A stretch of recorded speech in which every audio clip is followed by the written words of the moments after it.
Mais faites-le taire! Faites le taire avec Willy Revelli face à Nabila. Bonjour Willy. Bonjour joli Jean-Marc et bonjour Nabila. Salut. Excusez-le chers auditeurs, mais Jean-Marc, entre le livre de Nabila aujourd'hui et celui de Jean-Luc Lahaye vendredi, il se prend un petit peu pour Bernard Pivot. C'est vrai que ce sera notre invité Voilà. demain. Sauf que vu les bouquins, c'est quand même plus Bernard que Pivot. Bref, Nabila, vous venez donc pour votre biographie.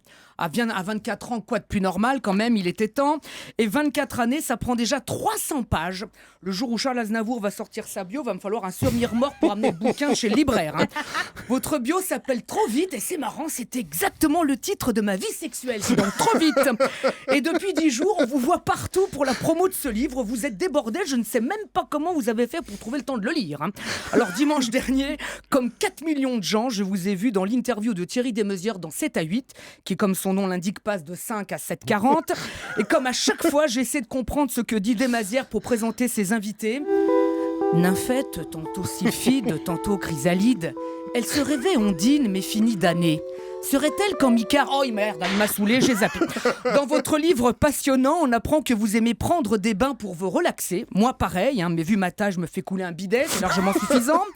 Qu'adolescente, vous mangiez vos chocs à pic devant Jean-Pierre Pernaut. Bah c'est gentil, ça lui faisait au moins une téléspectatrice de moins de 107 ans. Et qu'un jour, vous aviez été dégoûté en voyant une mouche se poser sur votre kebab. Bon, fallait pas, la mouche est peut-être le seul truc sain qu'il y avait sur un kebab. Vous voyez, non. Je l'ai dit, ce livre est passionnant. Mais vous racontez aussi avec force détail cette fameuse soirée où tout a basculé. Vous dites... J'ai pris un couteau. Oui, j'ai mis du Annie Cordy, parce que quand on évoque cette affaire, on met toujours des chez Centris, il y en a un petit peu marre. Alors donc, j'ai pris un couteau, mais si j'avais pris une louche, ça aurait été pareil. Non, Nabila, ça n'aurait pas été pareil. Si vous aviez pris une louche, vous auriez fini à Masterchef, et franchement, c'est pas mieux. Quand tu penses qu'à la grande époque de Masterchef, le plat le plus froid, c'était Carole Rousseau, croyez-moi, il valait mieux finir en prison. Alors, je ne jugerai pas la passion amoureuse qui parfois nous fait faire des choses dingues, mais vous dites, c'est comme ça. Thomas, je l'ai dans la peau. Lui aussi, ce soir-là, il vous avait bien dans la peau, mais au sens propre du terme, visiblement. Non, j'avoue, Nabila, votre livre m'a touché.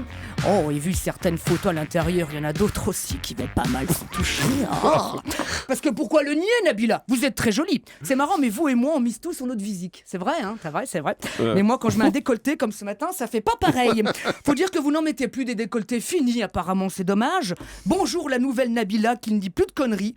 Vous avez changé. À présent, vous dites, je peux vivre en allant chez le coiffeur tous les 2 jours. Oui, c'est pas non plus un effort, de vivre en allant chez le PD que... Oui, parce que maintenant on dit PD, on dit plus coiffeur, depuis une décision des prud'hommes. C'est pas non plus un effort. Visiblement, vous avez fait de la prison, mais il vous manque encore un petit peu de cellule grise. Bon, allez, après tout, ne changez pas, Nabila. C'est comme ça qu'on vous aime. Vous êtes loin d'être un ton. Et pourtant, c'est bien au naturel qu'on vous préfère. Merci beaucoup, Merci. Willy Revelli.